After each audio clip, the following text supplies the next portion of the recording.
I think it's really hard when it comes to learning a language because we have it in our minds that we're learners, we're students, we're people that make mistakes, and we have to still find out the little nuances of the language.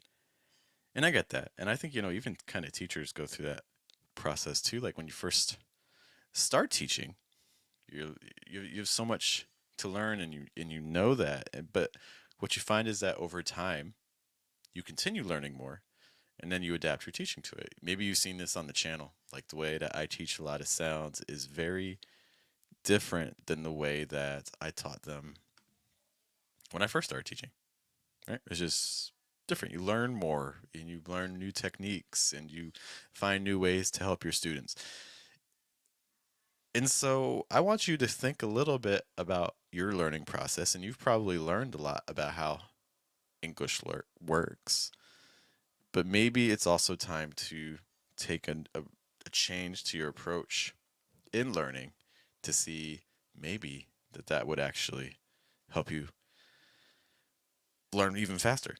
And so this is what I want us to do today is just kind of consider new opportunities for language learning. We'll talk about it in a moment. But good morning, guys. Good evening. Good afternoon. Welcome to your daily American English pronunciation show. Wake up, American. We're here Monday through Friday, typically around 8 a.m. New York time, to make sure that you can get in your 5 to 10 minutes of pronunciation practice for today. And to guide you in this process, there is me. Hello, my name is Jeff. It rhymes with breath, which is one of the four keys to a natural sound in American English pronunciation, including placement, pitch, breath, and trying to weaken your consonant sounds to give more space to your vowel sounds.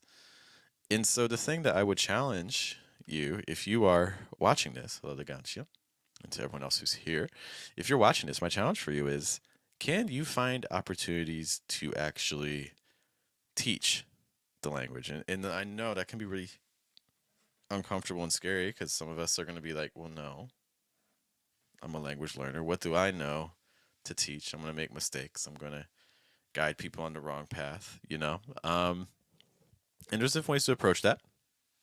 There are, but I think one of the things is that there's certain levels of mastery, right? Like if you have someone in a classroom, the weakest way to get them the information is to just tell them the information.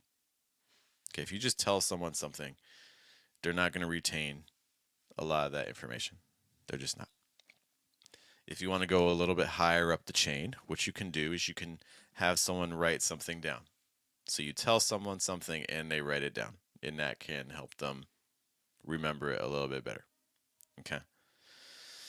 If you want to keep the information even a little bit more, then the next step would be to actually have them do the thing. So you teach them something, they write it down, and then they actually do the exercise.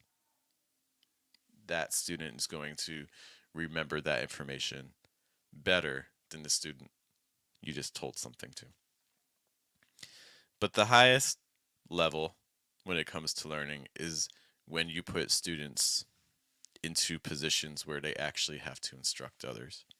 Because suddenly, when you're a teacher, you not only have to question and investigate and learn about the topic, but then you need to find a way to explain it to other people. And it's that act of internalizing something that you've learned and then adapting it so you can communicate the information to another person. That is among the highest levels of learning that there is. I have learned so much more about American English pronunciation and other topics that I've taught. I learned more about English grammar by teaching grammar. I learned more about English vocabulary by teaching vocabulary. And so I need us to really start approaching our own pronunciation journeys as teaching journeys.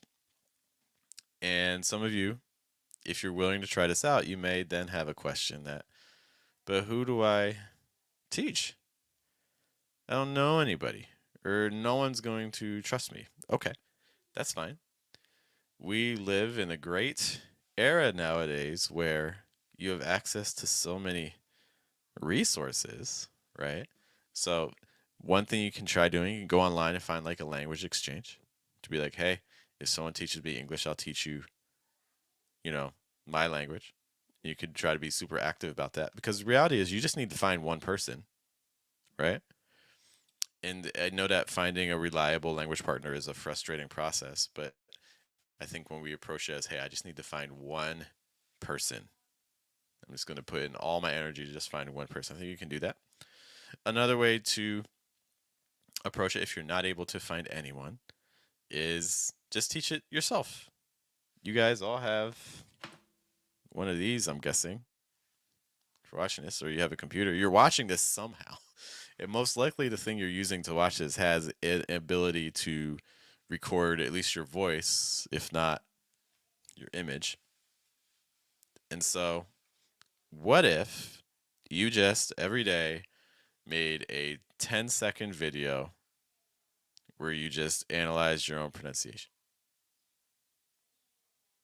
What if every day you made a 10-second video and then made another video where you just listened to yourself and talked about the things you noticed, like, oh, it sounds like I stressed that word, or oh, it sounds like my placement went high there, or oh, it sounds like, oh, I lost a lot of my breath there. Oh, I could have linked that differently. Notice that in that case, I said like it is, and I could have said it is, or something like that.